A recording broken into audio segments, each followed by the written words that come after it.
Rick was an ugly, middle-aged, lonely loser who decided to heal his inner child by pursuing his dream of becoming a full-fledged adventurer. After resigning as a useless guild NPC, he went through the most intense, life-threatening training administered by the strongest legendary party on their continent. People looked down on him because of his expired age, but he worked his ass off to become the greatest adventurer the world had ever known. After getting clapped hard from his training, the strongest legendary party was confident that the E-rank promotion test would be a piece of cake for him. A while later, Rick registered himself, and his former plot-filled colleague Elisa was surprised to see that he had become an adventurer. Suddenly, an ugly drunk loser told Elisa to test how deep his sword could penetrate her defenses. But Rick told him to calm down. The loser suddenly passed out, and Rick reminded everyone to drink responsibly. Elisa gave him his exam ticket, and he was horrified when he saw that his ticket number was 4242, which was considered a very unlucky number. You're a victim. Outside, Rick told a dark elf hottie, Rionette, that he had successfully registered himself, and he was looking forward to some plot twist, but she told him that he was looking at the wrong plot. Meanwhile, everyone was shocked by a hand imprint on the drunk guy's thick armor, and they even recognized him as the infamous former A-rank adventurer, Domold, known as the Knight of Tyranny. Elisa wondered if Rick was the one behind it, since he was the one she had seen touching the guy's armor. Moments later, the proctors were surprised to see that Rick had started to become an adventurer at a very late age. The examinees had their mana level tested by putting their hands on a crystal ball, and some ugly NPCs got C and D assessment scores. When it was Rick's turn, Bruh. However, when Rick left, the crystal ball broke, and the proctor was extremely shocked. The next exam involved attacking a formidable punching bag made from green slime to measure the force they could generate. Seeing that, Rick recalled one of his mentors using the same method. It was just that during his training, they had used a punching bag made of gold slimes, which were far more durable than the green slimes. Rick was sure that he wouldn't be able to destroy it with his bare hands, but his instructor destroyed it with a single punch. Back at present, a young douchebag, Freed, declared that the time to show his true strength had finally arrived. He unleashed a tiny fireball, but everyone was impressed by the damage it did, prompting them to call him a prodigy. Rick was in awe as well because the kid used level 3 nature-composed blaze magic, but to him, it was nothing compared to his mentor's insanely powerful fire attack that almost turned him into crisp. Soon, it was Rick's turn, but the proctor didn't expect much from him because of his age and his pitiful mana level assessment score. He told him to give up and not to shame himself, but when Rick thought back to his training, he refused to give up. With a single punch, he absolutely destroyed it, terrifying everyone who witnessed his monstrous strength. While Rick wondered how he managed to destroy the slime punching bag, the child prodigy got furious at him for stealing the show. That said, he planned to show off during the defensive ability test, but once again, everyone was shocked upon seeing Rick defend himself against level 4 nature-composed magic. The proctor then decided to go all out on his next attack, and it was so powerful that it alerted the first-class knight, Sylvester, to rush to the arena. Sylvester was informed about Rick's unbelievable abilities, considering he was a 32-year-old newbie F-ranked adventurer. Meanwhile, the written exam commenced, and Rick expressed his confidence in passing it. Not long after, the douchebag angrily approached Rick for stealing his most awaited moment. Suddenly, her elder sister, Angelica, arrived with her two massive personalities, and she was mad at Rick for making her younger brother cry. Angelica then challenged him to a duel and threw her glove at him. Rick picked it up, and Rionette explained that picking it up meant he had accepted the duel. The two then arrived in the arena, and Angelica declared that she must punish the old man, no matter what. She then proposed that whoever lost the duel would become the winner's servant until the end of their life. Angelica was a second-class knight,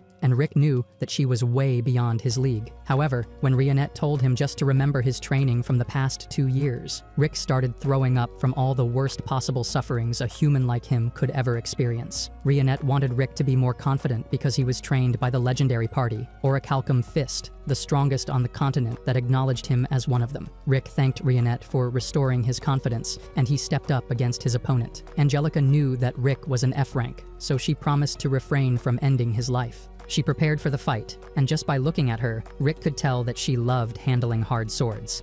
You naughty, naughty. You teasing me, you naughty, naughty. Angelica wondered if he would be able to keep up with her enhanced speed, and Rick was shocked when she flew right past him. She explained that she had slowed down just a bit for Rick, and she wondered if he wasn't talking because he was so shocked. Suddenly, the douchebag laughed hard and explained that people called his sister the Flash because of how fast she was. Angelica warned Rick that she would actually attack him this time without holding back before using her incredibly fast attack again. Rick went quiet again because he actually saw Angelica's move as slow as fuck. Then he wondered why anyone would call her the Flash when it was so easy for him to dodge her next attack. Nonetheless, Angelica thought he just got lucky because only a handful of first-class knights were able to react to her speed properly. She was sure that he wouldn't be able to dodge it again, but Rick once again was unimpressed by how slow she was moving. He couldn't believe that she was a knight and wondered if she had become one due to her family's influence. Rick considered for a moment that he might just actually be really strong, but he then laughed because he thought it was absolute nonsense. He prepared to dodge the attack again, but Angelica tripped and started barreling towards him. Rick just barely managed to dodge her out-of-control attack before she stuck her sword on the wall. As she was bent over, Rick wondered if his Excalibur could also thrust her royal defenses in an out-of-control manner. Stop it. Get some help. Angelica knew that she had actually tripped, but decided to pretend that the attack was intentional. She declared that she would attack again, but her move was even faster this time, and her attack took a great toll on her body because she could only use it 3 times in that duel. She used the attack that was supposed to be way faster, but it was still pretty slow in Rick's eyes. Clueless, Rick feared that she might use another terrifying rolling attack again, so he dodged carefully. Angelica was shocked and started wondering what she should do, as she could only use the attack 2 more times. Angelica decided to use the last 2 attacks in succession, and Rick realized that he needed to fight back. Just then, Angelica tripped again. Oh shit, here we go again. And Rick thought that it was another terrifying technique. That said, he delivered a powerful punch that had a massive impact, causing Angelica to fly through the air. When the dust cleared, Rick's attack had created a crater in the ground, and Angelica was as horrified as hell. While processing her thoughts on how things could have turned bad for her, Rick cluelessly thought that she purposely dodged it. She then wondered who this guy was, so Rick explained that he was just an F-rank adventurer who had been a good receptionist 2 years ago. When Rick excitedly prepared himself to continue fighting, Angelica just surrendered. Freed was shocked as well, and Angelica said that she would let him win this time because she didn't want to spoil his adventurer's dream. When Rick reminded her about their duel conditions, Angelica begged her legs to work again, and she quickly fled from the area. Rick didn't really consider it a victory, but Rionette reminded them that it was time for the results of the preliminary test. Just then, Rick was shocked when Rionette revealed that the other members of the legendary party would be arriving soon. Terrified, Rick wondered why they were coming, so Rionette explained that they wanted to see how Rick was doing so far. Rick had a really bad feeling about it, but it was too late as they were already on their way to see him. Alisa announced that the 3rd test would be released momentarily and informed them that mana would be sent to their exam tickets, with the passers receiving a blue glow. She further informed them that the successful candidates would participate in a mock battle in the 2nd stage. The next day, Rick wasn't in good spirits because he wasn't confident that he would pass, so Rionette consoled him once again, reassuring him that he would ace the test. His ticket suddenly lit up and it glowed blue, making him happily inform Rionette of the good result. Suddenly, Raster, a smelly nobleman, approached Rionette and introduced himself as the first son of the Duke who ruled over the North. Rick was having a hard time remembering his name, so he decided to call him Northy instead. He asked her name, and Rionette introduced herself to him, while Raster was marveled by how sweet her name sounded. When Rick introduced himself, Raster told him that he was not interested in knowing the name of an ugly, disgusting lowlife like him.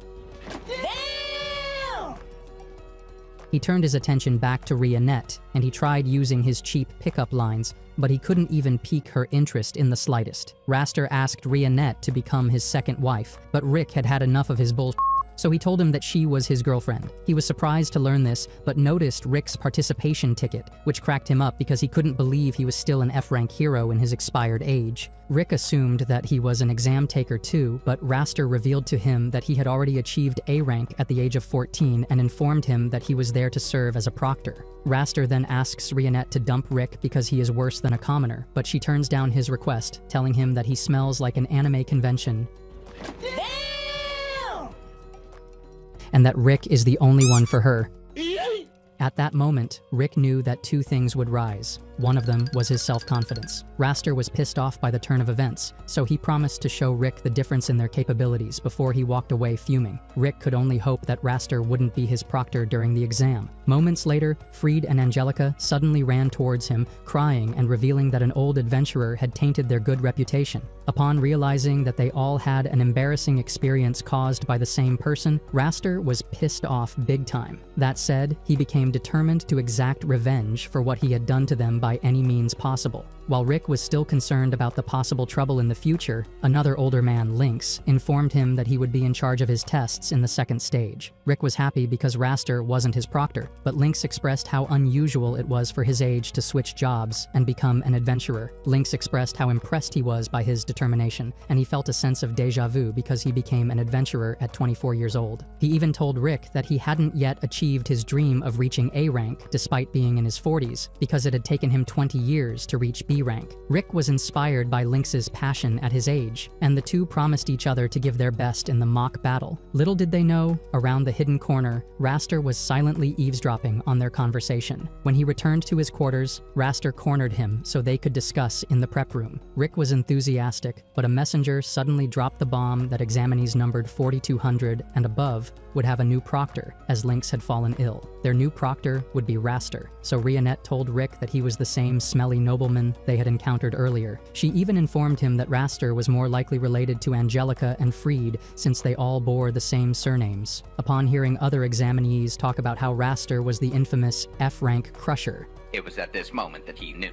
He fucked up. After easily defeating a participant with his nature-imposed ice magic, Raster's attendant arrived to deliver him a message. Elsewhere, Rick was having a meltdown, wondering what he should do, but Rionette told him there was no need to worry. She then advised him to gain inspiration from others, who told him he couldn't achieve his dreams. Rionette informed him that she always believed in him from the first day he decided to become an adventurer. Suddenly, a hooded figure approached Rick, offering to help him overcome his midlife crisis through fortune-telling. The hooded figure offered to give him a free trial first, so Rick was assured that it wasn't a get-rich-quick scheme. When Rick took on the seat, Rionette noticed a spell on it, but she wasn't able to act quickly enough as Rick disappeared as soon as he sat. Freed then revealed his disguise and praised himself for being an Oscar-worthy actor. Rionette suddenly warned him to reveal where he sent Rick, but Freed tried to act tough and withhold the information. She then threatened to cut his male plot if he wouldn't answer her honestly, so Freed was left with no other option. While Rick wondered where he was, he suddenly got surrounded by mercenaries hired by the elite guard. Rick thought they had been mistaken, but they introduced themselves as the elite guards of Diermuit. He then realized that Raster was behind his predicament, so the guards promised to make sure he was in no condition to take the test. When Rick was about to get clapped very hard, the other members of the legendary party arrived. Rick knew their actual capacity and tried to fabricate a story about them helping him with his training. However, the elite guards debunked his statement, revealing their true intention to Rick. Rick begged their chief to retreat, but he ordered his men to attack the intruders. One of the enemies tried to use his sword on the Gigachad orc, Brotston, but his sword shattered like glass. While Brotston then delivered a message about strengthening the body that no one cared about, the enemy threw a punch at him. He blocked his fist and crushed it like cereal, but also healed it afterward. Mazette figured out that Rick was being bullied, so he decided to handle things peacefully with a custom gun. With his precise shooting ability, he showered the enemies with magical bullets. Another enemy threatened to take down Aliceret if anyone moved a muscle, but they advised him to let her go for his safety. When the enemy ended up hurting Aliceret, she immediately got pissed off and unleashed a powerful explosion of magic, burning every single one of them into a crisp. Congratulations, you played yourself. The chief of the enemies recognized them one by one: Aliceret, the vampire mage also known as the demon child of devastation; Mazette, the half-elf, half-dwarf known as the Thousand-Year Workshopper; and Brotston, the orc known as the Sage Beast. He even explained that they were all S-ranked adventurers who were members of the legendary party. The chief of the enemies was so entranced by their presence that he decided to retire and live in peace. Elsewhere, Rionette was ready to crush Freed if anything bad happened to Rick. Luckily, Rick came back, and Freed wondered how he made it out alive without a single scratch. Rionette tossed Freed away like worthless garbage, and he face-planted into the walls. Not long after, Rick visited Lynx, who informed him that Raster was the one who hit him and made up the story that he fell ill. Rick wondered why Raster would do such, and Lynx recounted how he was beaten to death by Raster after knowing that he wanted to build a school for aspiring adventurers like him. Lynx advised Rick to forfeit the exam so he wouldn't experience a worse fate, but he reassured him that he would be fine. In the arena, Raster easily took down another participant when one of his guards returned and apologized for failing his mission. Raster was extremely mad at Rick and wanted to give him a taste of true suffering. Meanwhile, Rick was unfazed by his threats and promised to take him down, no matter what, for what he had done to Lynx. Suddenly, another ugly NPC, Adolf, stole some screen time because he was going to explain something about the 4 cores of power in this world that no one cared about.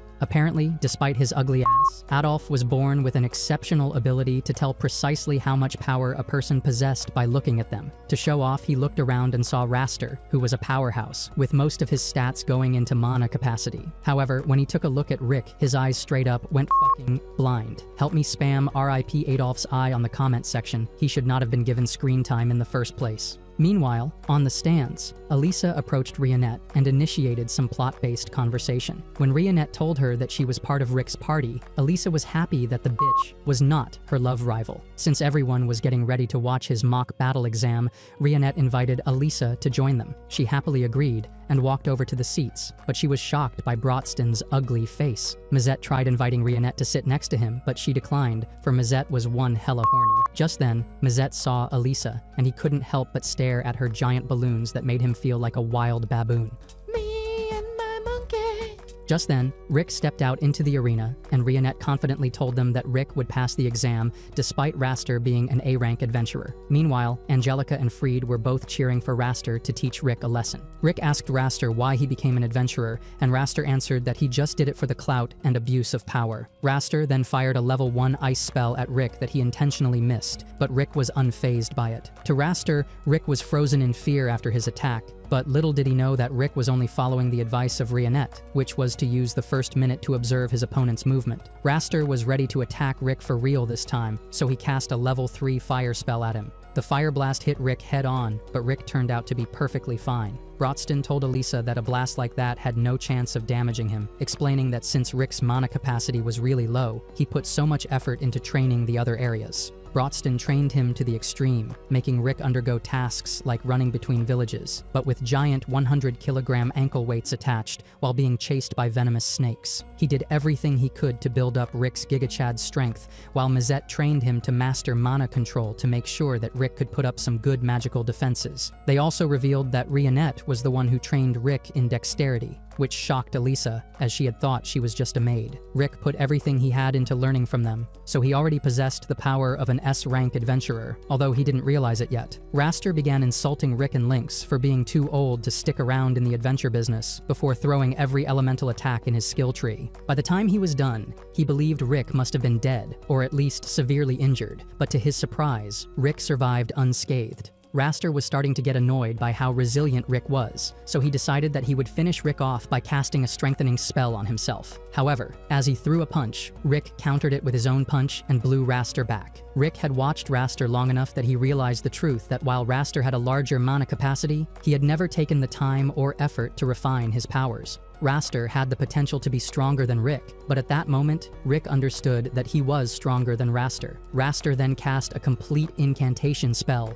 and blasted it off to Rick's ugly ass. Once again, Rick was able to block it with one hand and even insulted Raster for his sloppy spell execution. Elisa couldn't believe what she witnessed, so Mazette explained about Rick's mastery of mana usage, which didn't make sense at all. Raster tried one last attack to prove that he was stronger, but Rick was far too fast for him and delivered a punch that forced Raster to use his iron body defense. At that moment, Raster realized that Rick possessed more power than the average A rank, but he still claimed that he was just lucky with his attacks. However, Rick was tired of his BS, and he already knew the truth. Not to mention, Rick didn't even use any strengthening magic, yet he was able to overpower his opponent. Raster then asked Rick how he managed to become so strong when he had a small amount of mana. Rick felt insulted that Raster thought he used some cheat trick because he had undergone hellish training to be on his current level. Elisa couldn't help but wonder how Rick survived, so Brotston revealed that no matter how many times Rick ended up almost dying, he would always bring him back to life. That way, he managed to exceed his physical limitations, and it was honestly surprising how well Rick handled it since none of them had any regard for his safety. So even if Mazette kicked him off a cliff, Aliceret crushed him with her magic,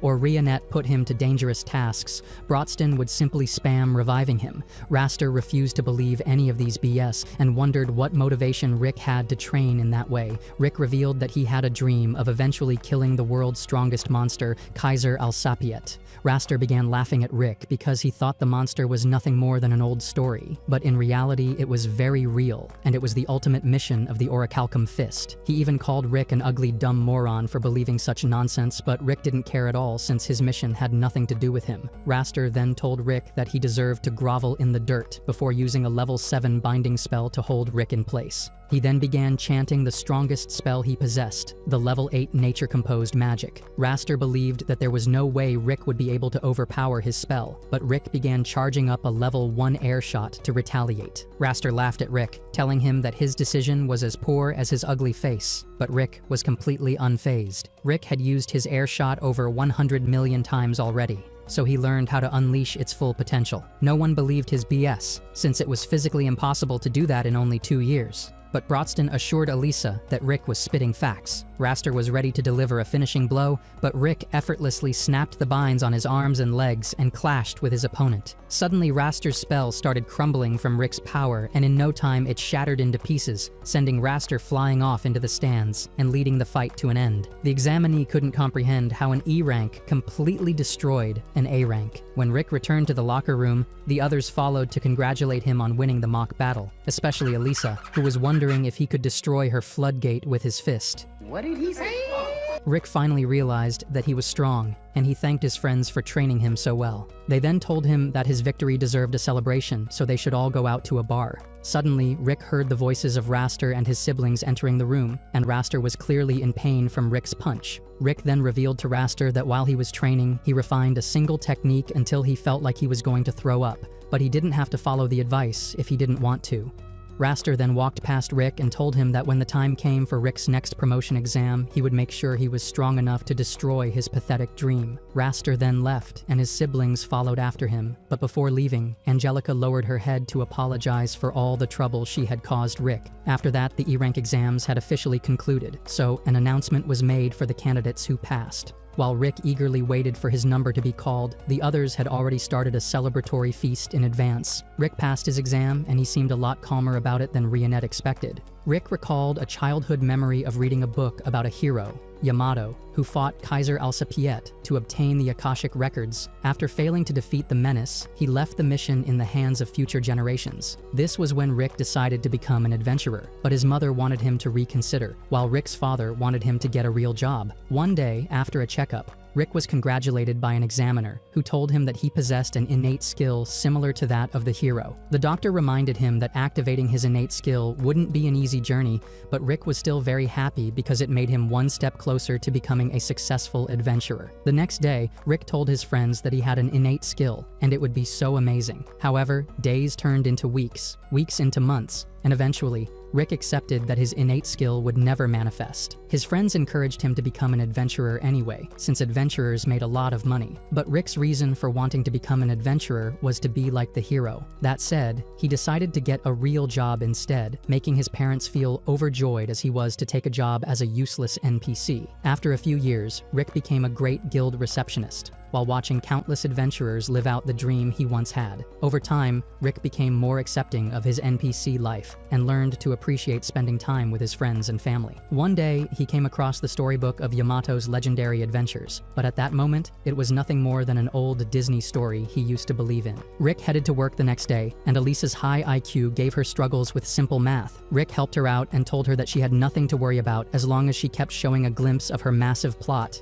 He also reminded her to stay alert as beta monsters were becoming more eager to develop plot with humans. As she left to do some paperwork, Rick's friend Zaid walked in to show off his B rank badge. Rick was happy for him, but his jealousy took over his body, so he decided to drink some PG grape juice. Zaid had been living his dream, while he had been sitting in the same chair for 14 years as a useless NPC. Just then, Rick heard a commotion in the middle of town and was terrified by the sight of a giant troll. Suddenly, the maiden plot walked right into the path of the troll, so Rick's simp mode activated and decided to protect her. As the monster closed in, Rick prepared himself to be isekai, but before it could even happen, the guillotine sword maiden, Rionette, appeared in front of him, turning the menace into a pile of sliced meat. Rionette appreciated Rick for trying to play the hero part, but she revealed that she was an S rank and she needed no help at all. Rick was left dumbfounded after knowing that she was an S rank because they are so rare, and it was his first time meeting one. There were rumors that the headquarters removed their names from local guild registers and oversaw their missions directly. Thrilled to meet such a legendary adventurer, Rick asked her a strange question. He pleaded with her not to laugh, so Rionette assured him she had not laughed in the 9 years since her 8th birthday. Rick told Rionette about his childhood dream to become an adventurer and defeat Kaiser Alsapiet. He asked her if he could still achieve that dream, even though he was already 30. Rionette believed he had the courage needed to be an adventurer, but Rionette told him that it was practically impossible to develop mana capacity once a person grew older. Given that fact, she told him honestly that he could not make it as an adventurer if he started at the age of 30. Rick saw it coming from a mile away, but still he couldn't help but feel sad about the verdict that came from an S-rank adventurer. Rionette apologized, but Rick said it was fine, and he appreciated her honesty. Then, as a certified simp, Rick told her some Riz lines before inviting her to a date. To his surprise, she immediately accepted and offered to meet him the very next day. The following day, Rick was in a great mood and worked harder than usual. Even when Zaid came in,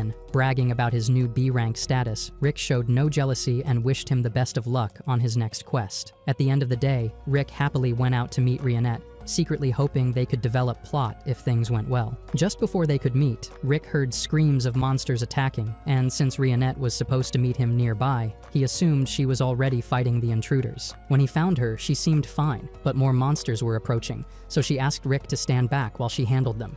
Moments later, the battlefield was littered with monster corpses, and Rionette looked like she had barely warmed up. Suddenly, she froze as she sensed something that triggered memories of losing everyone she loved. Overwhelmed by her trauma, she fell to her knees, and a monster closed in while she was vulnerable. Rick was in no position to defend her, but luckily, Zaid arrived in the nick of time to save the day. 2 more adventurers soon joined them, and Zaid explained that the guild had issued an emergency quest to subjugate the monsters, so they all rushed over. He told Rick to get Rionette to safety while they handled the rest, but Rionette warned Rick that it was too dangerous for him to stay. Rick tried to reassure her that the B-rank adventurers could handle things, but she told him they would not be strong enough to deal with what was coming. She explained that a dragon was nearby, and she could not fight it because of the trauma that caused her to lose control of her magic whenever she sensed one. Rick doubted a dragon would appear here, but in the next moment, one flew overhead the area. Based on guild protocol, if an adventurer below A rank encountered a dragon, they should stand still and never attack first. However, a terrified magician did exactly the opposite, provoking the dragon to attack the B-rank party. Zaid ordered everyone to run, but the dragon trapped them with a barrier because it was very clear that the dragon intended to isekai them all. Rick began walking toward it, and Zaid told him to stop his nonsense because he was just a receptionist. However, Rick decided that if he was going to die, he might as well face the dragon like a true adventurer. Though he thought he had moved on from his dream, the fire inside him still burned, so with all his might, though useless, his bravery inspired the others to fight as well, so they attacked with everything they had, but the dragon responded with a fire breath, ready to incinerate them all into crisp. Zaid shielded them with his iron body skill, allowing them to barely survive after getting severely clapped by the menace. From the rubble, Rick rose and declared that he would achieve his dream no matter what. When the dragon stomped on him, Rick's dormant, innate skill awakened, and he managed to push the dragon away effortlessly. While his magic was surging visibly from his body, Rick realized that it was his innate skill that he had waited for so long. With his newfound confidence, he blocked the dragon's next fire blast with magical energy. He then activated his Saitama's One-Punch Man power and blasted a hole through its body, eliminating it instantly. When it was over, Rick collapsed, and later woke in a hospital bed. with his body in severe pain. Rionette was there and explained that he had overloaded every magic circuit in his body, and he had been unconscious for a week. She had been by his side the whole time because she wanted to invite him to join her S-rank party, Orichalcum Fist, whose goal was to defeat Kaiser Alsapiet. After seeing him fight on courage alone, she believed he could grow stronger and fight alongside them. This was the first time anyone had supported his dream of becoming an adventurer, and Rick was moved to tears by her faith in him. Back at present, Rick had just officially passed his E-rank exam, and for the first time in his life, he could proudly call himself an adventurer. Lynx walked through the forest, wondering how much further he had to go up the mountain before reaching Rick's place. He even recalled congratulating Rick after his successful promotion exam and reminding him of the drink he had promised before the test. He had offered to come over to Rick's place for it so he could meet his party, but Rick's face at the time betrayed his emotions, though Lynx could not understand why. As he kept moving through the forest, Lynx remembered Rick's warning to wear his best gear if he planned to visit. He wondered why Rick had given him such a stern warning, but still continued following the directions. He eventually arrived at a castle on the mountain and wondered if he had been sent to a demon lord's castle by mistake. At the castle gates, Lynx stood in awe of its grandeur,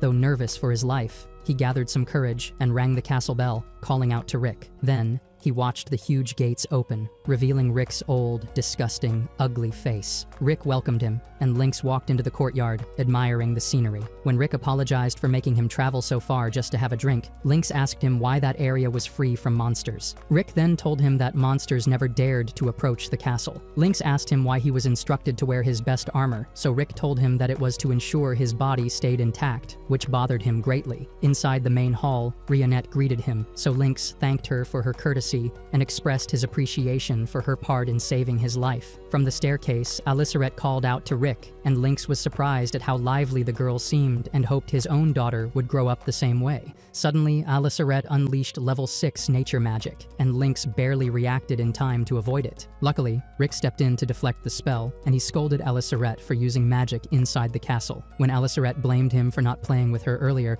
Rionette suggested deducting the cost of repairs from her meal, and Aliceret immediately apologized, so that did not happen. Rick decided to accompany her for the rest of the day to prevent further incidents, while Rionette led Lynx to a guest room and told him to make himself comfortable. Looking out the window, Lynx noticed Mazette outside testing his creations, so the curious Lynx walked out to meet him. Mazette recognized him as Rick's old ugly visitor, and they exchanged introductions. Mazette showed off a custom weapon he had built, explaining that weapon crafting was his hobby. When Lynx tried the weapon, firing at a training dummy, the launcher worked perfectly, but it knocked him to the ground due to recoil. Mazette noted that he would need to fix that in the next version before they returned to the castle. Not long after, Lynx spotted Brotston reading in what appeared to be a massive library. The orc allowed him to enter, explaining that this was actually his bedroom, and that he intentionally surrounded himself with books because they helped him relax. Lynx learned that Brotston was also Rick's trainer, so he asked him to be trained like Rick. Brotston agreed after noticing the same passion in Lynx's eyes. Meanwhile,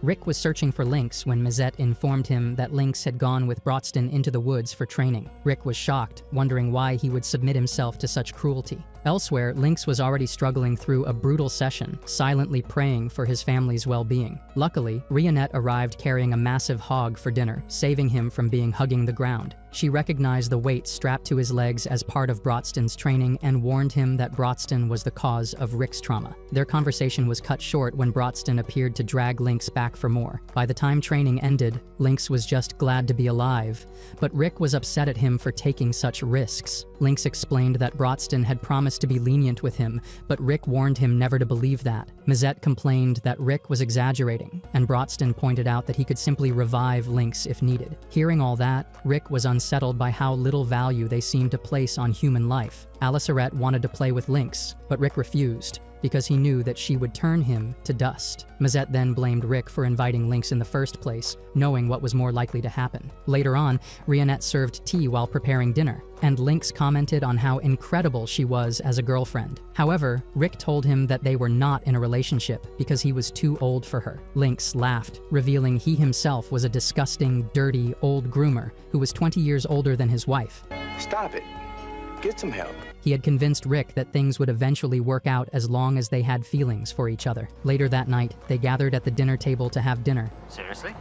And Lynx commended the tenderness of Rionette's meat. She appreciated his compliments, and Rick told Lynx to focus on eating. Meanwhile, the others requested more food, so Rionette left to bring more. Lynx told Rick to help Rionette with the food before asking the others about Rick's innate skill. Brodston explained that Rick could not control his skill because it was a special skill that could only be activated under special circumstances. Mazette pointed out that Rick would be overpowered if he could control his skill. Brodston also revealed that Rick was on an S-rank level even without weapons or skills because of his reckless soul skill. After knowing all that, Lynx was surprised that Rick could become so powerful. Brodston then asked Lynx about the 6 grand orb magic crystals because he worked at the capital. Lynx recognized the name as the orbs mentioned in the Legend of Yamato, so Brodston explained that the orbs were key to opening the door connected to the spiral region where Kaiser Al-Sapat inhabited. Lynx had thought the legend was all a fairy tale, but then he realized that it was a true story because Rick's party wanted to take down the menace. He told Rick he had not heard anything about the orbs, but promised to check with the secret intelligence unit. Ray, a new adventurer, was unhappy with being stuck doing guild chores when she wanted to be out in the field. While sweeping, she overheard a conversation between Rick's party and the guildmaster. They requested a special quest, but the guildmaster refused, explaining their party did not meet the requirement of having 2 A-ranked adventurers in a 4-man team. Rick suggested hiring a temporary member, and the guildmaster immediately volunteered Ray, knowing she wanted a dangerous mission. Ray agreed, though she disliked the idea of teaming up with an ugly, disgusting talking orc. The guildmaster ordered her to show respect, reminding her they were high-level adventurers. She joined the group, which consisted of a talking orc, an old man, and a pampered child, and they set out. On the road, Aliceret sensed something ahead, while Ray asked Rick about their goal. Rick explained they were searching for orbs that attracted monsters because they were too dangerous to be left unattended. She boasted she could handle any monster despite being only F-rank, and she was determined to become an A-rank adventurer. Her ambition impressed Rick, so he revealed that he had recently been promoted to B rank. Ray considered him as a late bloomer she would soon surpass. Meanwhile,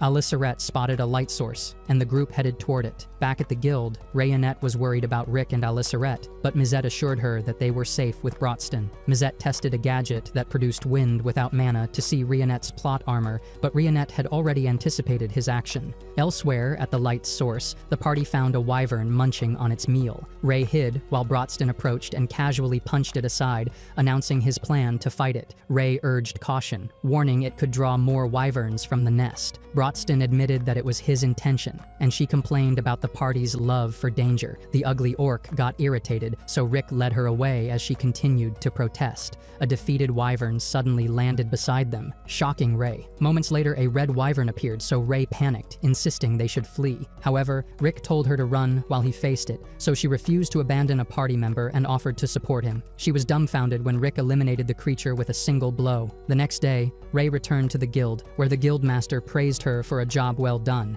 She recalled parting with Rick's party, who were carrying a wyvern corpse for dinner. The guildmaster then revealed they were all S-rank adventurers. Inspired, Ray handed him her broom and ran out the door to chase her goal. Meanwhile, Rionette presented the red flower, one of the 6 grand orbs, to the party. They learned it could locate the rest of the orbs, and Mazette confirmed this with his world-mapping magic, revealing the next orb lay in Herotopia, a nation renowned for its combat sports and coliseum. 400 years ago, when the land was mostly desert, King Alexander Heractopia built the Colosseum, a grand arena where the strongest fighters gathered to face one another in battle. The king himself competed, becoming the undefeated champion with a 10,000 win rate and no losses at all. Stop the cap. Stop the cap right now. Stop the cap. No bullshit, bro. The Colosseum's popularity led to the rise of the Kingdom of Heractopia, and Alexander became immortalized as its founder. Brodston often wished he could have sparred with Alexander before his death, though he admitted that the entire kingdom might have been destroyed in the process.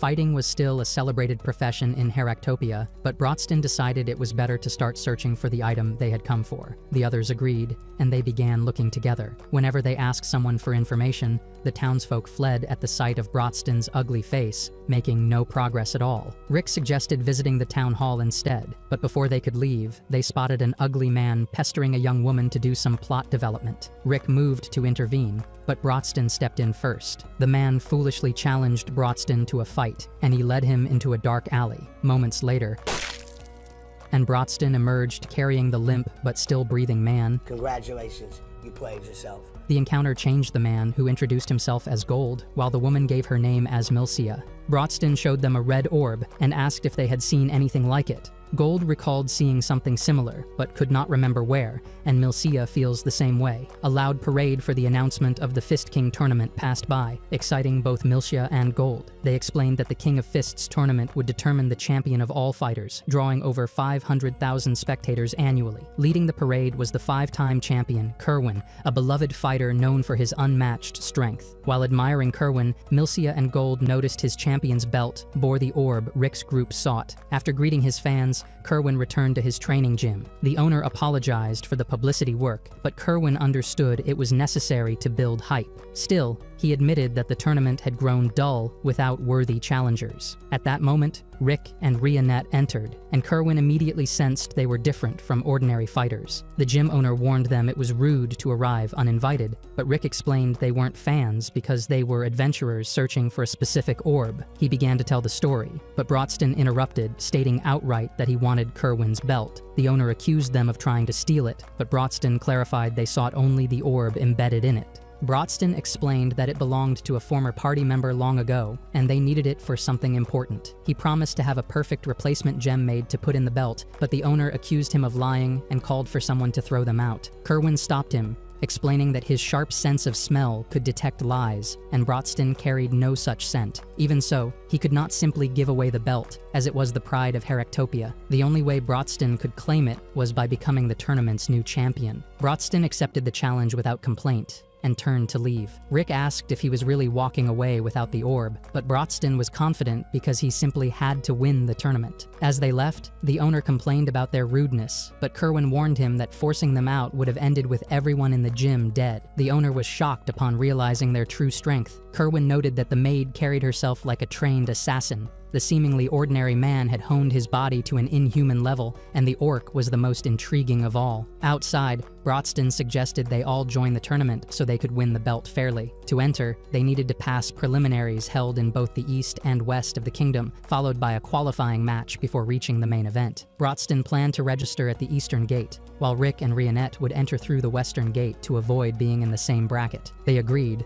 though they asked if Brodston could manage it alone. He then assured them that Gold would act as his guide around the town. Rick and Rionette had to pass a preliminary test first, similar to an Adventurers Guild promotion exam. Rick's test was a mock battle against a newly recruited fighter. The examiner explained that his opponent had won every match so far, though victory was not required to pass. He only needed to meet certain performance criteria. The arena doors burst open, and a familiar voice of a girl rang out, calling herself the Flash. Oh shit, here we go again.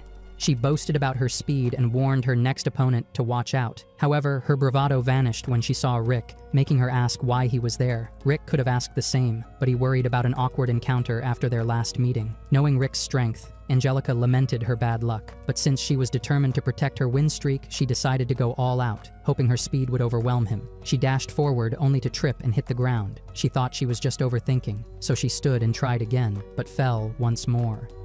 This time she realized that Rick was doing something to make her fall again and again. Looking down at her, Rick asked what she thought of the new skill he had been practicing over the last few months. After realizing how strong he had become, Rick no longer wanted to risk injuring some bystanders during a fight, so he developed the 8 secret arts of going easy. At the moment, he was using the first art, which is a relentless series of leg sweeps. They were perfect for demoralizing and incapacitating opponents without causing them real harm. Angelica considered it insulting, but Rick pointed out she had not been hurt. She knew that even with her speed, she could not follow his movements. Typically, such precision would be impossible, but after seeing what Rick could do, she was no longer surprised. She tried to back away to maintain distance, only to be swept off her feet again. Her persistence impressed Rick, so he warned her that he would start fighting seriously. Hearing that, Angelica immediately surrendered because she might be stubborn, but not stupid. Rick was disappointed at the anticlimactic end, but his victory made him an official fighter eligible for the preliminaries. Before he could register, Angelica caught up to him, tearfully demanding why he had to be there. Her phrasing made Rick worry Rionette might misunderstand, so he suggested they eat and talk it over. They ended up at a restaurant owned by Milcia's parents. Happy to see them, Milcia offered them free food, and before leaving, asked if Brodston would be coming. She wanted some time with Brodston because she would love to know how deep her voice pipe could go.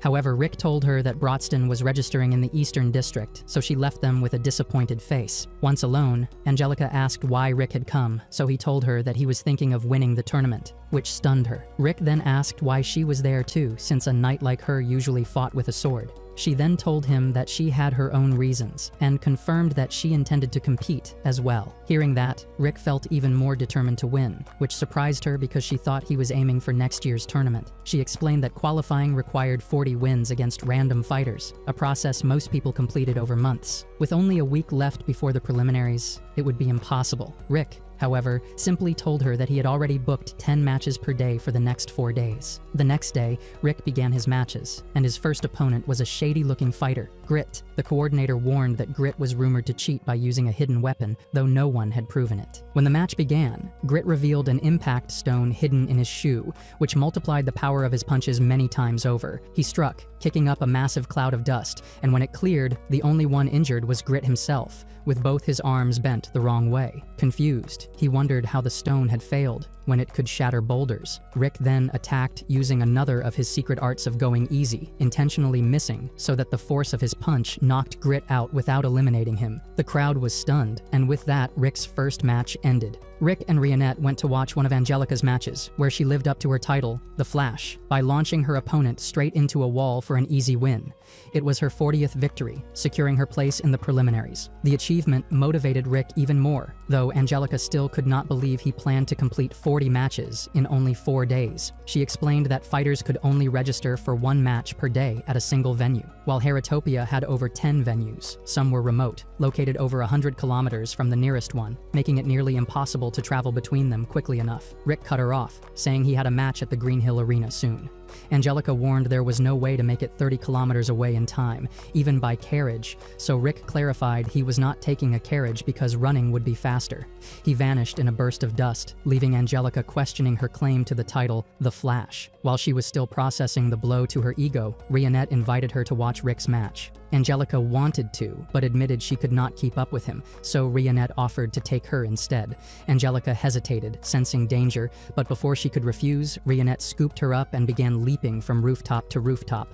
Angelica screamed for her to return to the ground, but Rionette insisted the roads were too much trouble. By the time they reached the arena, Angelica was too busy throwing up to see the fight. Rick admitted he had made mistakes, still needing some practice to keep his attacks non-lethal, but he had no time to dwell on it because his next match was waiting. Angelica tried to refuse another rooftop ride, but Rionette already had her in tow. Over the next 4 days, Rick won all 40 matches with ease, while Angelica endured repeated bouts of motion sickness from Rionette's high-speed transport. With the preliminaries cleared, the competitors moved on to the league stage. Angelica was relieved she was not in the same bracket as Rick, as fighting him would guarantee her loss. When Rionette asked if she hoped to win, Angelica admitted she did, but between Rick or Brodston, her chances of winning were 0. She briefly considered using the tournament as a way to get a certain man to leave her alone. When Rionette asked who, she changed the subject and inquired about Rick's whereabouts. Rionette casually said he had gone on a light 600-kilometer jog. Angelica was no longer shocked by Rick's absurd habits, and asked how Rionette managed to keep up with him. Rionette said it had never bothered her. In fact, she enjoyed it. Angelica warned that people might start rumors about her and Rick, but Rionette said she would not mind because she genuinely liked him. Angelica was stunned by her bluntness, but before she could respond, a man approached them. She assumed he was flirting,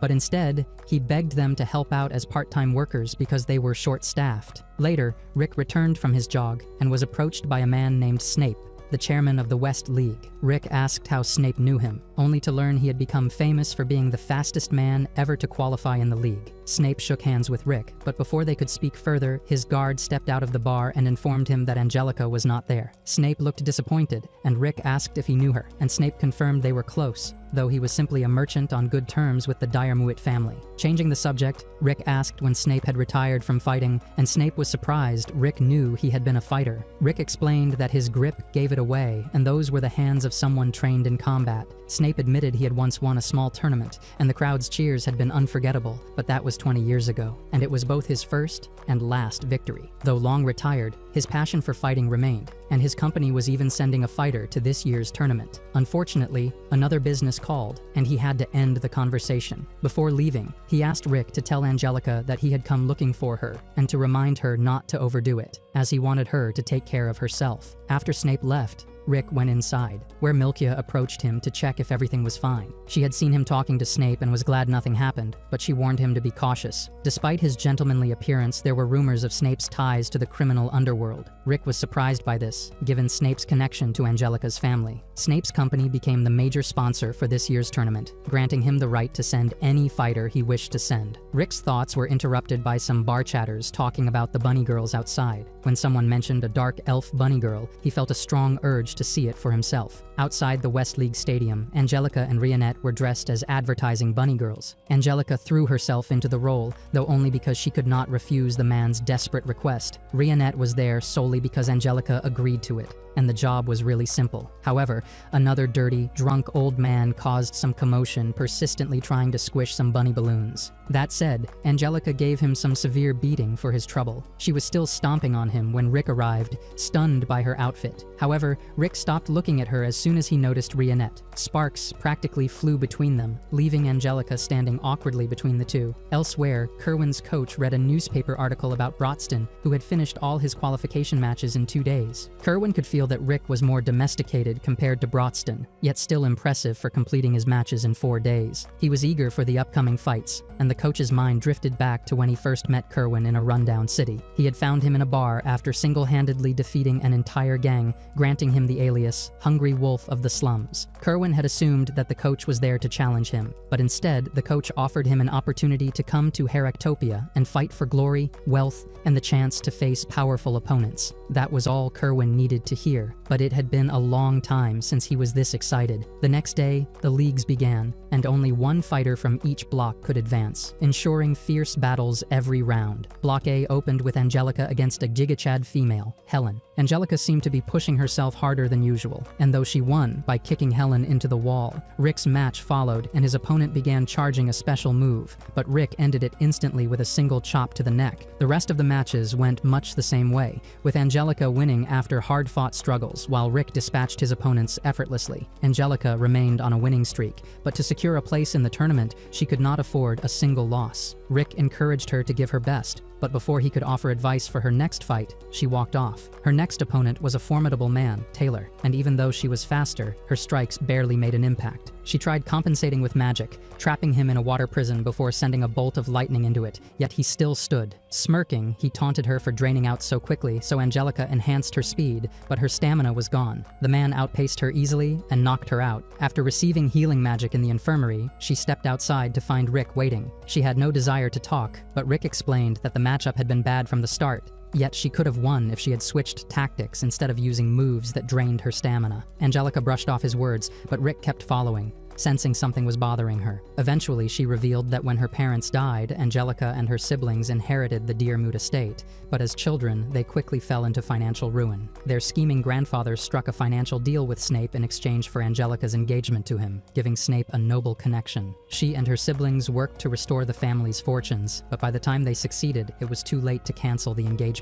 Determined to find a way out, Angelica investigated Snape, hoping to uncover enough to break the deal. She then learned that he had become a sponsor for the tournament, which allowed him to insert a fighter of his choice. A sudden commotion from a nearby bar drew their attention because Taylor was confronting a lizard man who was gripping a waitress by the neck. Taylor ordered him to let her go, but the lizard man refused to do so. He tried to knock him out, only to be overpowered and sent crashing to the floor. The lizard man, Geith, mocked him for his weakness before returning to developing plot with the waitress. Angelica made her way to stop him, even though she knew she stood no chance. Offended by her defiance, Geith launched a punch at her, only for Rick to catch his arm mid-swing and tell him to calm down. Before the fight could break out, Snape entered and ordered Geith to leave. Obediently, Geith backed off, and Snape apologized for the trouble, explaining Geith was his younger brother with severe anger issues. Once Snape left, Angelica explained the truth that Snape had invested heavily in their engagement deal and became a sponsor to recover his money. He planned to exploit the gambling that surrounds the tournament, using his chosen fighter to control match results for massive profit. fact, Angelica had entered the tournament to defeat that fighter and force Snape to end the engagement, but she knew she had no hope of beating Gaith as she was now. Rick asked her if she wanted him to train her, but given the brutal training he had endured himself, it sounded more like a death threat. Before they began training, Rick warned Angelica that she was about to undergo the most brutal regimen she had ever experienced. After expressing her strong determination, Rick strapped weights to her ankles and wrists, then told her to start with a 30-kilometer run. When she asked for an explanation of the routine, Rick reminded her not to forget her physical enhancement spell, or she might not survive the course. He then tied a rope to her, and he kicked off at full speed, dragging her behind like a rag doll. As she stumbled and struggled, Rick explained that her body would adapt to high-speed movement if pulled by someone faster. Angelica begged for a break, but Rick took that as a signal to go faster, and reassured her that the session would end after 6 more hours. When it finally ended, Angelica hugged the ground, and she could see a vision of her dead parents calling to her from the afterlife. Rick was impressed that she had survived, but she was more concerned about whether her legs were still attached. Rick even told her that when Rayonette had trained him the same way,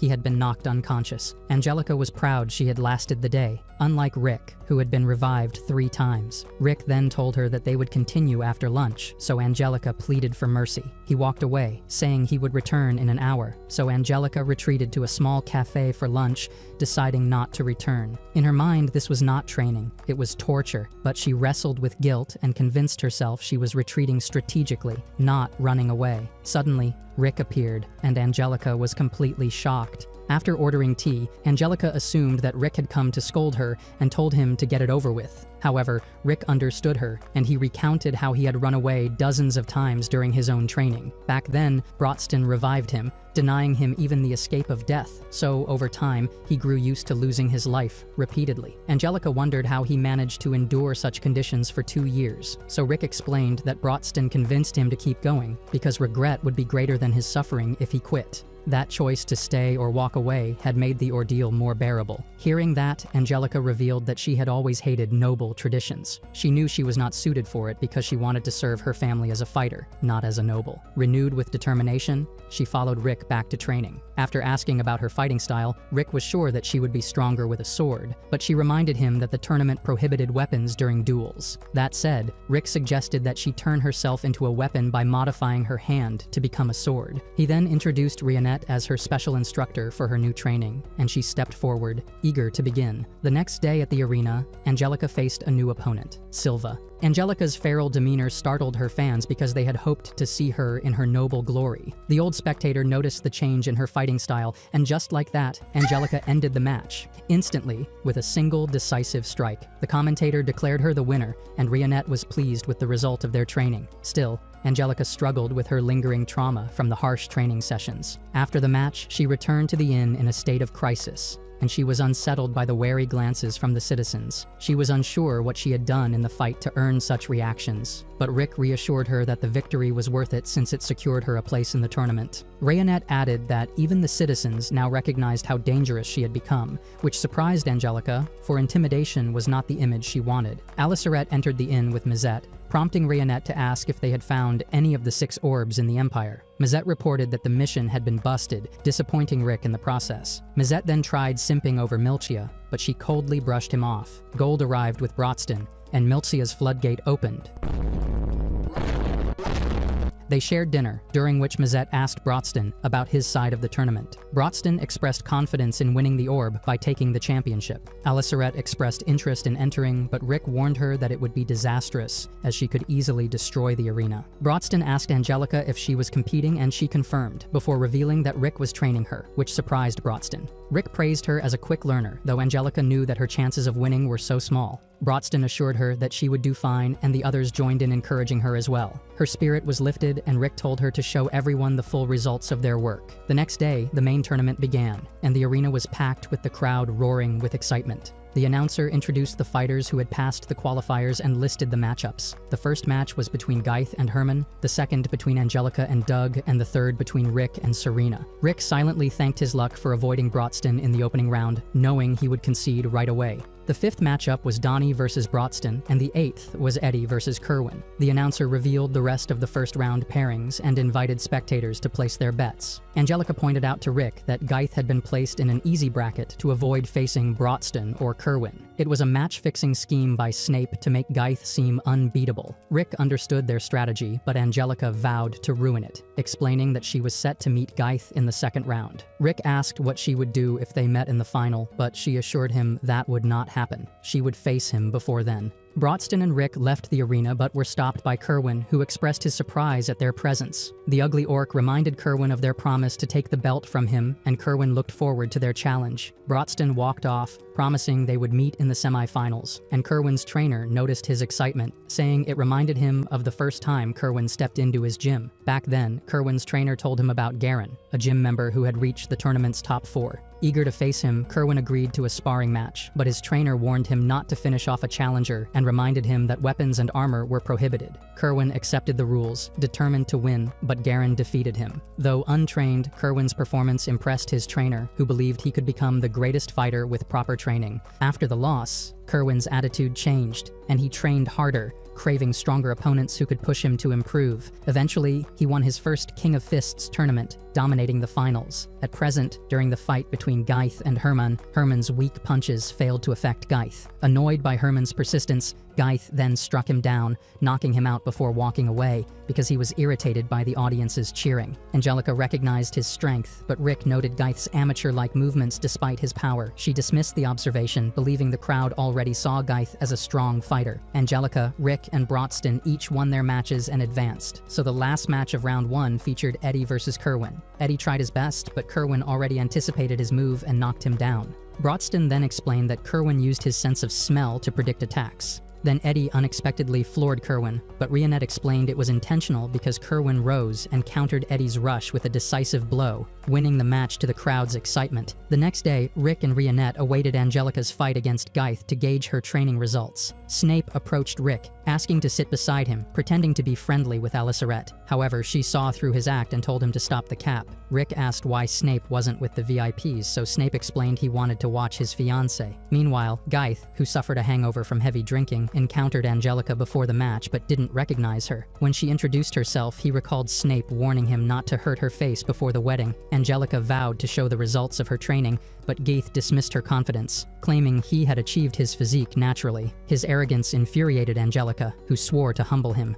The fight began with Angelica's rapid strikes, failing to harm Geith, so she deactivated her strengthening magic, surprising both Snape and Geith. Confident she had no chance, Geith told her to forfeit, but Angelica revealed her new enhanced speed skill, combining it with the slicing skill to pierce Geith's thick skin, which left him stunned. Snape was also stunned because not even the sharpest sword could scratch Geith's skin. Rick and Rionette knew better, for this was exactly what they had taught Angelica. A flashback revealed Rionette demonstrating the slashing technique, though Angelica had thought Rick was insane for wanting her to learn it. Rionette assured Angelica that it was possible, pointing out that Rick himself had mastered it. She explained that Angelica only needed to feel the wind when she swung her arm. Angelica struggled at first, but she practiced harder than ever before, and eventually learned to blend the move with her other abilities, reshaping it into her own style. The technique released the stored magical energy in a short, devastating burst, which put a heavy strain on the body. But after their brutal training, the toll felt like nothing to her. Her speed enhancement ability allowed her to execute it in a way no one else could. When Angelica used it against Geith, he grew irritated and nearly split her in two. Snape watched with amusement, but Geith was done holding back and sent Angelica crashing into a wall,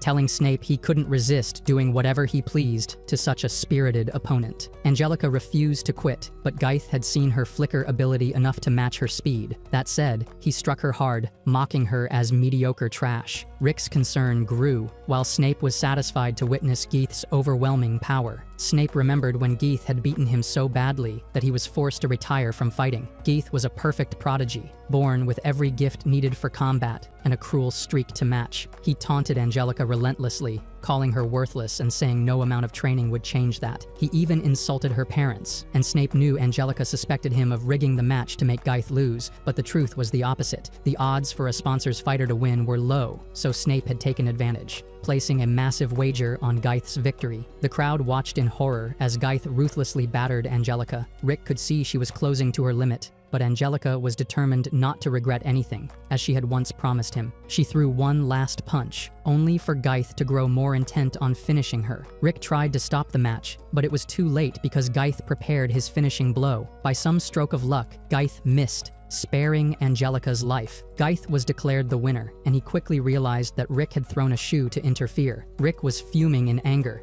and Angelica was taken away for some medical treatment. As Rick met Geith in the hallway, he complained about the interference, but was caught off guard when Rick evaded his attack. Rick told him calmly that there was no need to rush because he intended to defeat Geith in front of the entire crowd. Geith was furious, but he felt the same way. Rick went on to win his next match effortlessly, though Angelica was still in rough shape. He thought about how hard she had trained and couldn't help but sympathize with her. Meanwhile, Brodston defeated his opponent with a single strike. Just like Rick, Kerwin displayed his immense power as well. Only 4 competitors remained, and the semifinals were scheduled for the next day. Rick finished some light training and found that Angelica had recovered. He assumed Brodston had healed her, but he knew that emotional trauma could still linger. Angelica told him that she felt guilty for failing despite her training with him, and she apologized for wasting his time. Angelica even tried gaslighting herself that marrying Snape might not be so bad, but Rick snapped her out of it. He told her that he was the one who should apologize, since he had failed to determine Geith's true strength before it was too late. He simply instructed her to watch his next match closely, so she could witness the limits of her own training. The semifinals began, and Rick was set to face Geith. Rick was surprised when Geith expressed an apology to Angelica,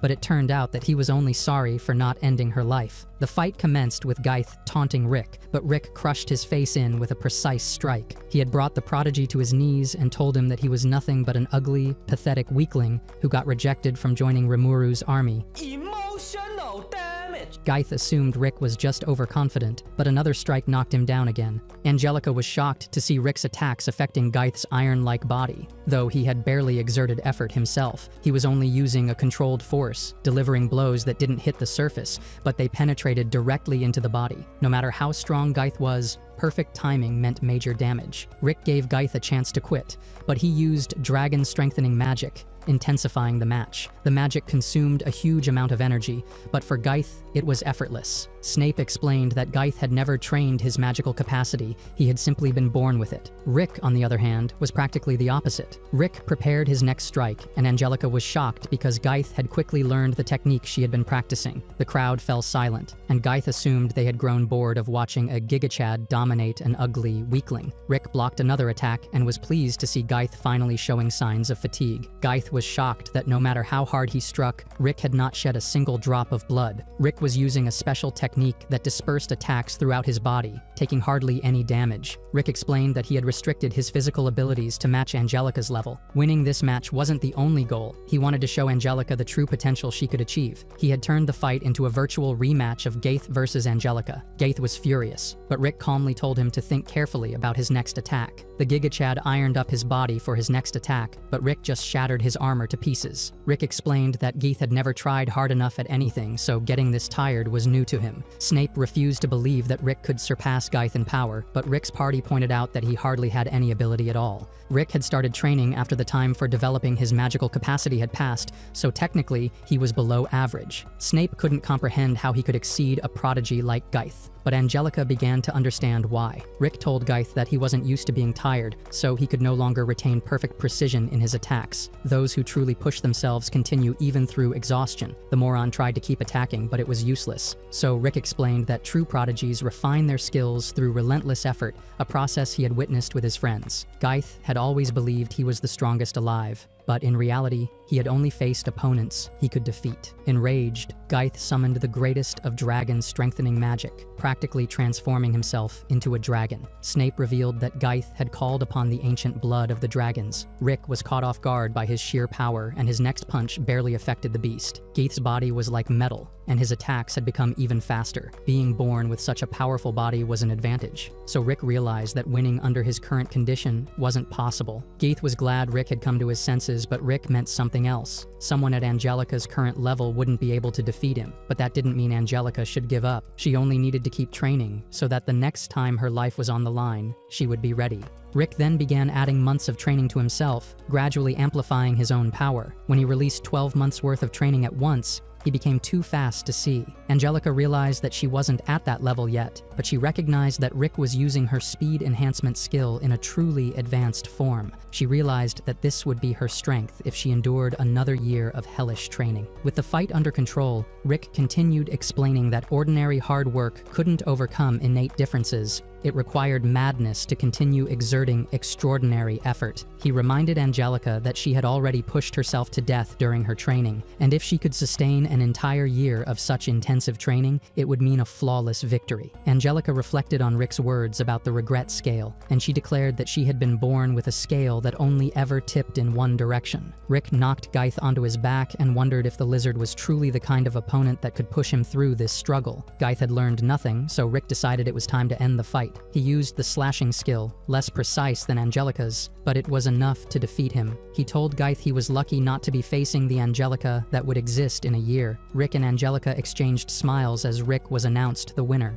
Angelica felt a surge of confidence, certain that within a year she could reach the level Rick had shown her.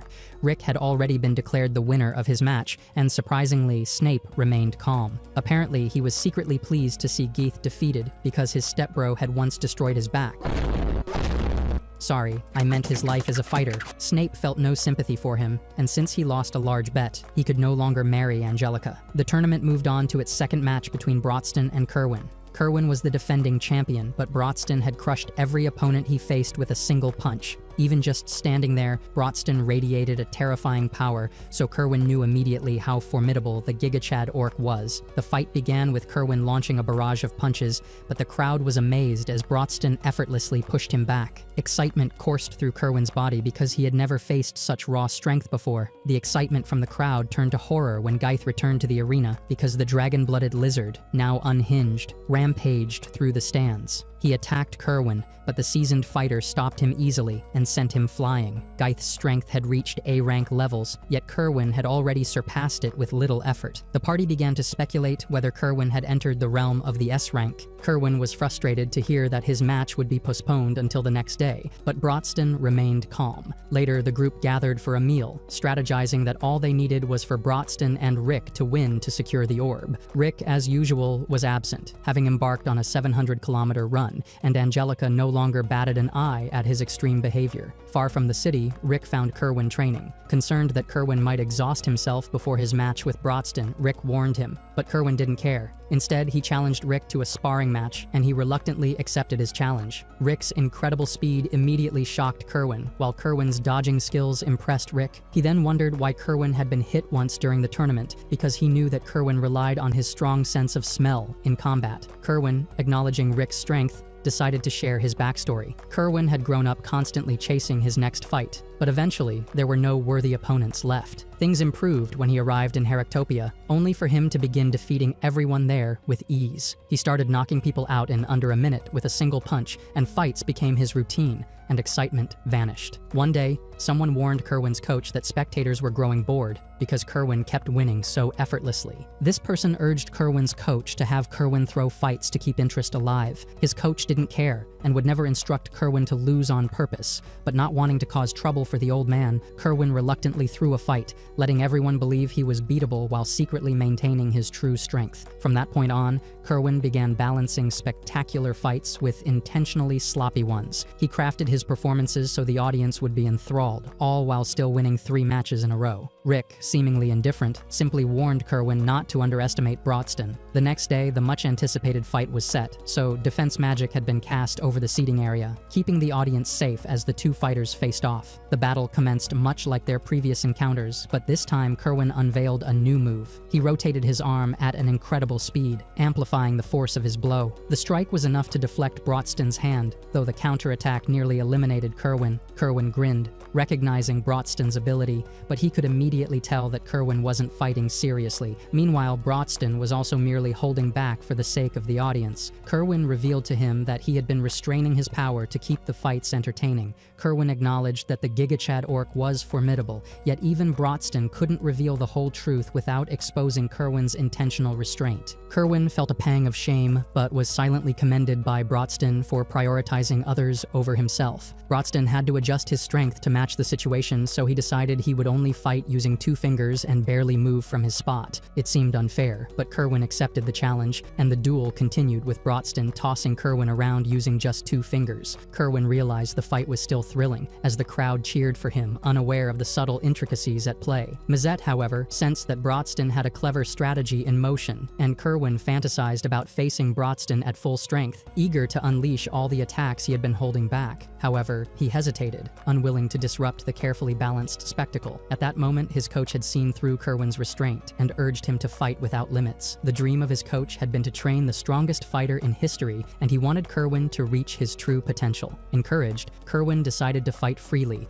so the excitement rushed through him as he attacked with everything he had. Brodston, however, calmly blocked every assault, and Kerwin realized that he had to use all 5 fingers this time to stop him. Brodston explained it was simply the appropriate application of his strength. The two clashed with incredible speed and precision, each move pushing the other to new heights. The crowd began to realize that Kerwin had been deliberately deceiving them by holding back his full power all this time. There was no turning back, and Kerwin decided to fight with everything he had, releasing level 5 nature-composed magic. Angelica, watching closely, noted that dog people like Kerwin were not typically skilled in magic. This revealed that Kerwin had trained himself to his absolute limits repeatedly. Rick observed the match with intense interest, and for the first time, he realized that Kerwin's skill and power had truly reached the same level as Brodston. Everyone in the arena was stunned, and his coach himself couldn't believe that Kerwin could wield magic at all. Brodston blocked the first attack, but Kerwin closed the distance, dodging with precision and trapping the giant fighter in a calculated assault. Angelica expected nothing less from a champion, but Rick's brow wrinkled with concern. Kerwin prepared another spell, yet Brodston's party showed no signs of worry. The crowd, however, gasped when Kerwin summoned level 8 magic, forming a massive sphere of energy. Rick's eyes widened in horror, which bothered Angelica because he had never seen him like this before. He realized that Kerwin was far stronger than he had imagined, so Brodston broke free from the trap with brute force, confident that Kerwin could withstand the attack. The energy sphere grew larger, but Brodston stopped it with sheer strength before giving Kerwin a thumbs up, which is a traditional orc signal that meant both fighters would abandon evasion and defense to exchange powerful blows freely. Rick shivered, and this meant that Brodston would relentlessly attack for the rest of the battle. Kerwin felt a strong sensation of terror. Brodston's speed nullified Kerwin's keen sense of smell, and the shockwave from a single punch sent him reeling. Kerwin unleashed a barrage of level 7 spells, but Brodston advanced unflinching. Spectators assumed Kerwin had exhausted all his energy. Brodston then landed a punch that seemed like a direct hit, yet Rick explained that Kerwin had used multiple defensive maneuvers to mitigate the damage. His bones and organs were battered, but any ordinary fighter would have been dead. For a moment, Kerwin considered surrendering, but this was the opponent he had longed for his entire life. Fueled by determination, he rose again, and though out of magic, Kerwin declared he still had his physical strength. He launched a flurry of punches, relentless in his assault, but Kerwin didn't last much longer. Eventually, Kerwin collapsed, astonished that a fighter as powerful as Brodston truly existed. Then, the crowd erupted in cheers, so Kerwin was moved by their support despite his long deception. The arena roared as he prepared one final strike. Out of energy and strength, he chose to draw upon his very spirit, igniting himself in flames as he combined multiple techniques into a single, breathtaking attack. The audience watched in awe, yet the attack failed to faze Brodston. The giant fighter nodded in admiration, noting that Kerwin had likely used every last ounce of his energy. Kerwin laughed, realizing he couldn't even move Brodston, yet he declared it the most fun he had ever experienced in his life. Brodston acknowledged Kerwin's spirit and skill, landing a respectful punch to his face. Kerwin's coach recognized that Kerwin had been defeated, but still considered him the greatest fighter in history. Kerwin collapsed from exhaustion, but a smile of pure joy remained on his face because the fight had tested him, exhilarated him, and fulfilled him beyond measure. After Brodston's victory, he headed backstage, where Rick and Angelica congratulated him. With Brodston moving on to the finals, their party was guaranteed the orb regardless of the outcome. Rick, however, was already planning to withdraw from the final match, desperate to avoid facing Brodston's fists. However, Brodston refused to let him skip the fight, so Rick immediately began losing hair out of sheer terror. Meanwhile, Kerwin had just been treated and was reading a newspaper article about his fight. The article criticized him for holding back as a champion, suggesting his time as a role model might be over.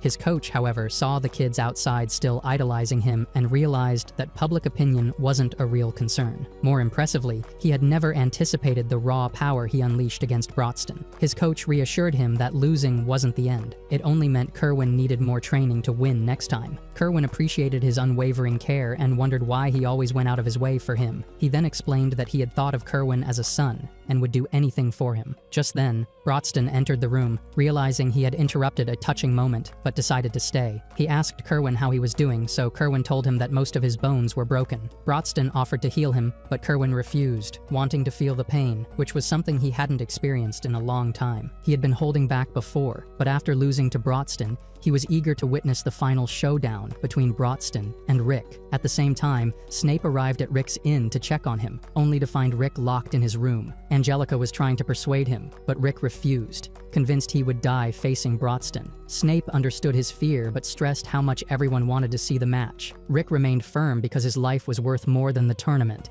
and there was nothing Snape could do. Before leaving, Snape used his showman's voice to emphasize all the effort and money poured into the tournament and how it would go to waste if Rick backed out. Rick felt a deep sense of guilt, and Angelica tried to convince him to come out, telling him he could always be brought back to life. Technically, she was right, but she had no idea how terrifying it was to face Brodston. She finally gave up, admitting she had lost respect for him as a teacher. Once she left, Mazette approached Rick to ask if Rick remembered Brodston's training plan on the first day he joined the party. Rick had thought about it and admitted it seemed strange. So Mazette explained that the plan was designed by Brodston long ago to train someone to fight on equal footing with him. Orc culture revolved around fighting, and through their fists, they could truly relate with others. Brodston had always been so strong that he had never been able to have a real fist fight without outright eliminating his opponent. That was why he dreamed of one day facing someone who could match him blow by blow. Rick technically had the freedom to withdraw from the tournament, but Mazette reminded him that Brodston was genuinely looking forward to the fight. It would mean a lot to Brodston if Rick could give him a proper challenge. Rick's mind flashed back to the day Rionette first introduced him to Brodston. Immediately after shaking his hand, Brodston could tell that Rick had no martial arts training and possessed the lowest amount of mana possible. Rick had been flabbergasted that Brodston could learn a lot from a simple handshake. Brodston had told him that he lacked the qualifications to be an adventurer at his current strength, so he had to train over 100 times harder to compensate for his shortcomings. Back in the present, Angelica was furious at Rick, calling him an ugly coward for being scared of facing Brodston. Mazette, though disappointed, understood why Rick didn't want to do it because no sane human would willingly train under Brodston, let alone fight him. Curious, Angelica asked about Brodston's training routine,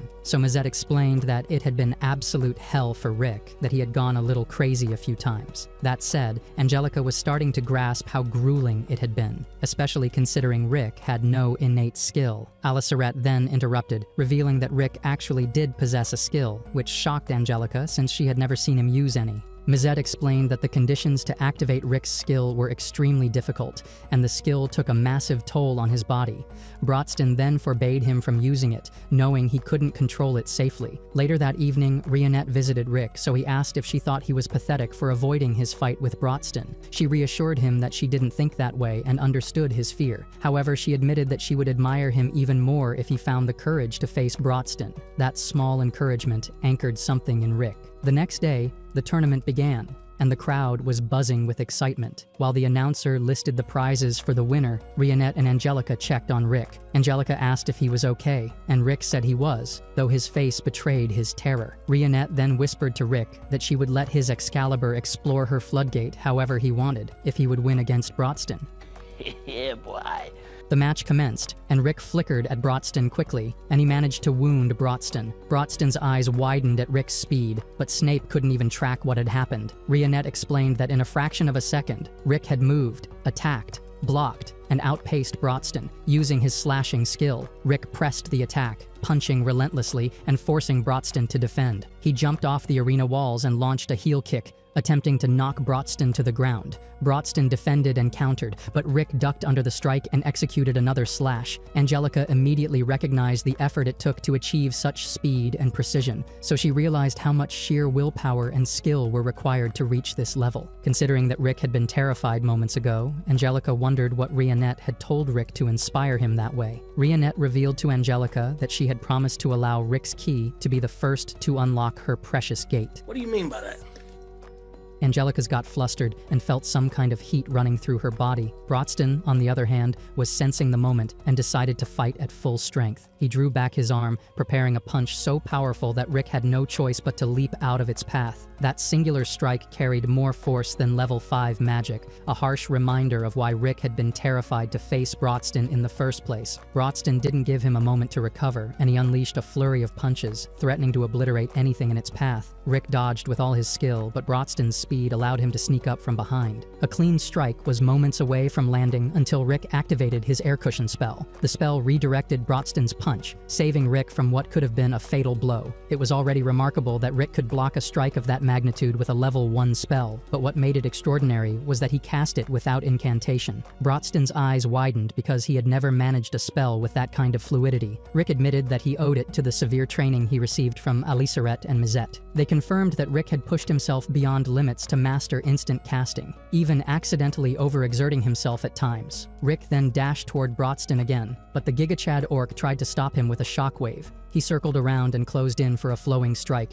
but Brodston blocked and countered it, sending Rick flying backwards. Rick wasn't done, and he rebounded off the rubble, charging at Brodston once more from the front. The spectators gasped because Brodston now had ample time to counterattack. As he unleashed a hurricane punch, Rick leaped into the air to evade it. Suspended above the arena, trapped in mid-air with Brodston's fists closing in, Rick activated his air cushion again to pivot mid-flight and launched an air shot at Brodston. When the dust settled, Brodston remained mostly unharmed, and a rare smile formed on his face. He was so proud of Rick's improvement, and Rick appreciated the weight behind Brodston's words. This wasn't casual praise, for it was the kind that masters would give to their student who had earned their respect. Rick revealed that he knew Brodston's dream, making him feel embarrassed. He then told Brodston that he would let him have the fight he had been wanting to have. Brodston's expression changed, and he decided to tell Rick a story about him. The arena fell into an anticipatory hush as Brodston began recounting the legacy behind the legendary fighting style, and the air thickened with the promise of the monumental clash about to unfold. 46 years ago, Brodston was just 5 when he realized he was different from the other orcs, even though they all had the same ugly faces. To bridge the gap, he taught them some practical skills like making fire and building houses, advancing their civilization. This earned him a godlike reverence, which only deepened his isolation. One day,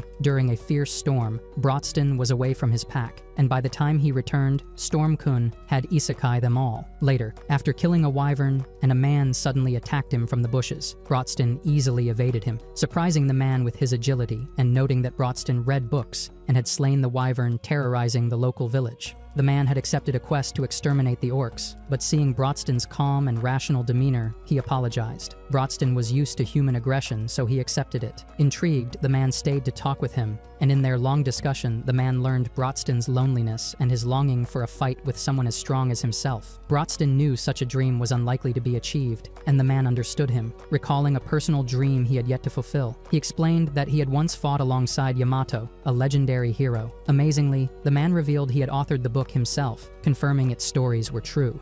The man's dream was to defeat Kaiser Alcipiet, a formidable challenge that Brodston resolved to pursue as well. That said, they formed the Orichalcum Fist, a party of S-rank warriors. There's one thing that Brodston truly desired: an equal fist fight. Inspired by this, he designed a brutal training plan to elevate their strength, but Mizette warned him that it was lethal, so Brodston abandoned his dream. Apologizing for the lengthy tale, Brodston reflected with Rick, who recalled his training under Brodston. Rick had been using thread slashes and airshot magic, but now he wanted a proper fist fight. Brodston was shocked by Rick's thumbs up, and he realized that Rick was fulfilling the dream he had long yearned for. Internally, Rick regretted that it might cost a plot development with Rionette, but she found his gesture sweet, appreciating his desire to turn Brodston's dream to reality. The two warriors faced each other, ready to trade blows as equals. Brodston's eyes gleamed with the rare joy of finding someone who could truly match his strength, while Rick embraced the challenge, fully aware of the stakes. Brodston returned the thumbs up, and in an instant, the two unleashed full-force punches aimed straight at each other's faces. The impact of their strikes was so immense that the arena's barrier began to crack. Realizing that catastrophic destruction would happen soon,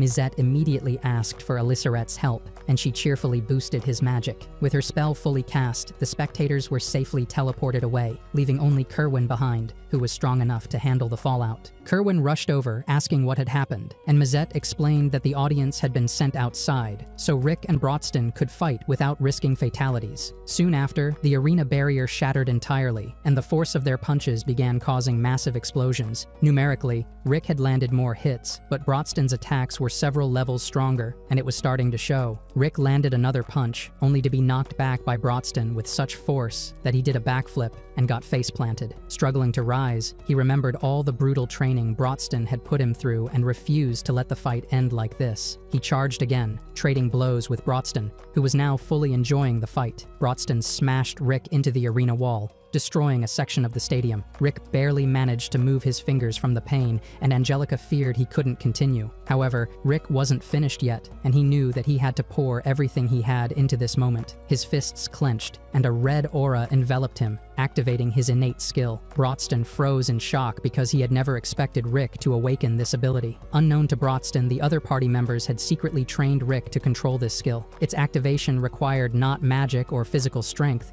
but sheer willpower, and it only triggered when Rick faced an opponent far stronger than himself. Now truly an equal to Brodston, Rick surged forward with his punches far more powerful than before. Brodston countered, but this time Rick held his ground, trading blow by blow. As they fought, Brodston realized that he had misunderstood everything. He thought facing an equal would fill his loneliness, but he wasn't alone, because he had friends willing to go to great lengths to make him happy. As their fight continued, exhaustion weighed heavily on both of them, and their next strike would decide everything. Gathering every ounce of power, they charged at each other, colliding in a final, earth-shaking headbutt. The impact was visible for miles, and when the dust settled over the arena, it revealed both Rick and Brodston still standing, bloodied and bruised.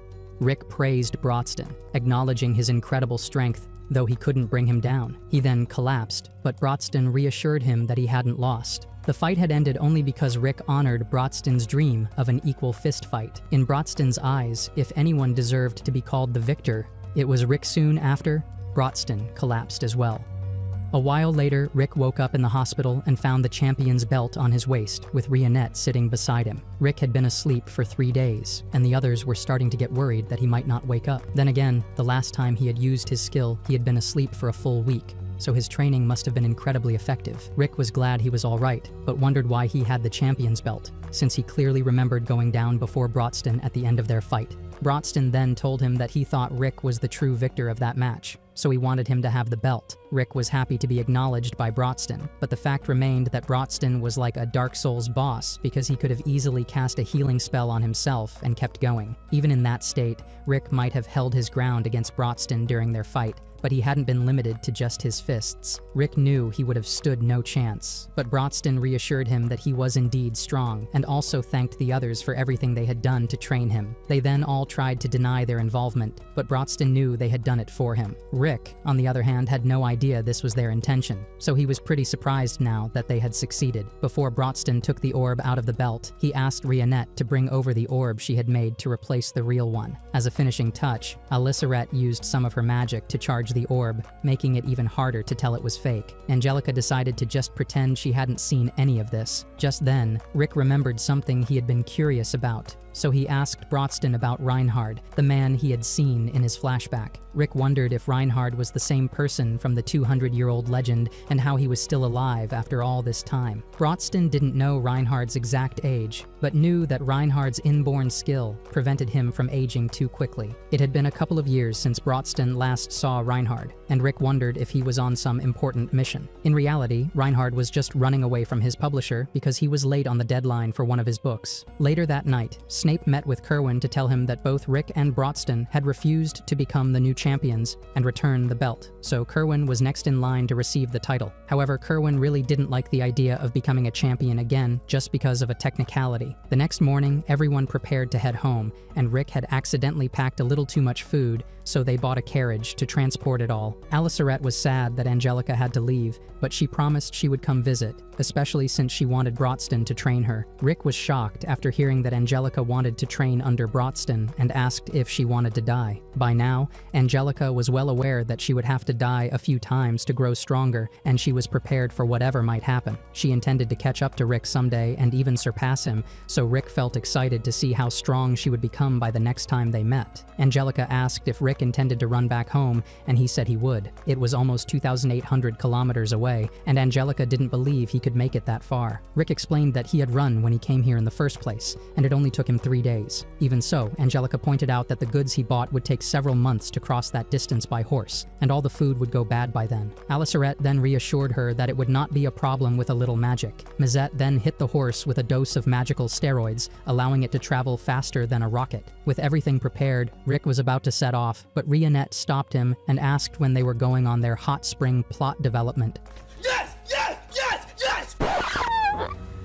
Rick was flustered and told her that he was a man of culture, so he couldn't accept such a wonderful reward even though he wanted to.